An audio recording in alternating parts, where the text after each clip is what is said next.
like the motto of the city that says igniting excellence. Okay, we need excellent service standards. And what we mean by that is that we need service that is consistent.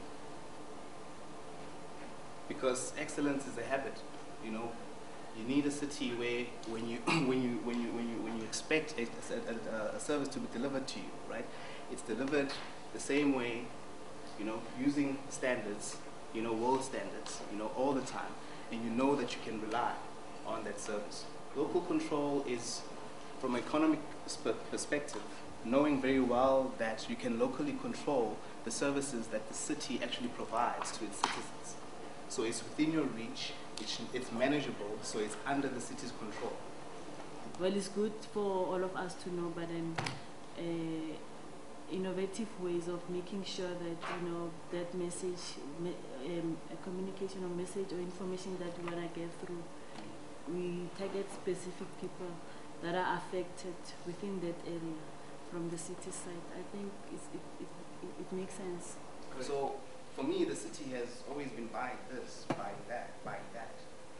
Instead of saying, okay, what resources do we have? How can we effectively manage these resources? Maybe we need to shred this. Maybe we need to let go of this, you know, so that we can manage our resources effectively. When they did some studies in Tshwane, we found that actually the current government has moved people far away from the cities than the previous one. And already, if you look at that situation, it means a lot of things. Because most economic participation and game happens in the cities. That means a lot of people are excluded. And that should all, then what are we learning from there? And how are we going to change and adapt and innovate to make sure that we don't continue to put people away from the cities? Because if they are far away from the cities, they continue to remain poor, they don't participate, they've got no means to even contribute.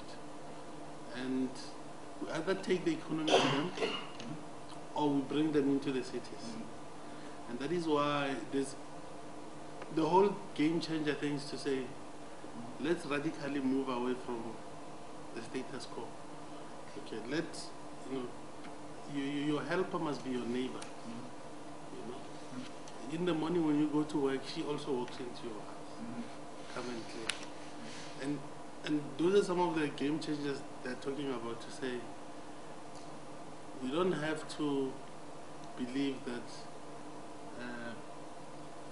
poor people must be away from where everything is happening.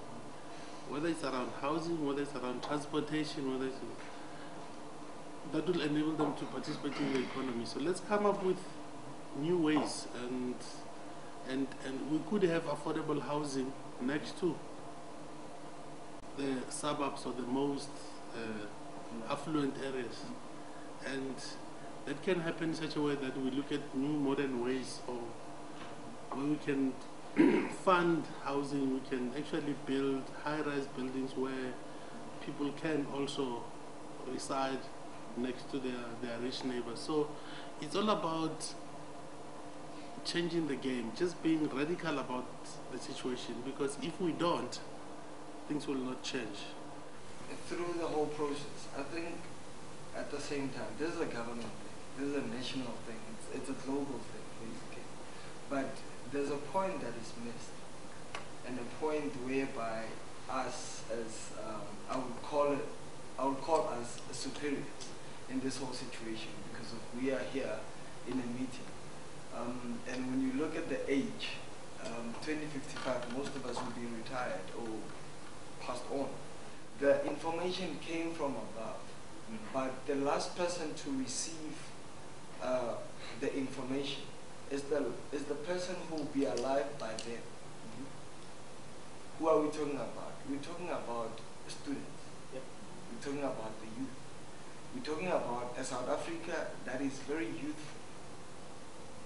A South Africa that we say is alive with possibility.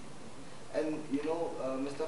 Fabric said yesterday that we don't want to hear what we know, but we want to hear what people want to see then.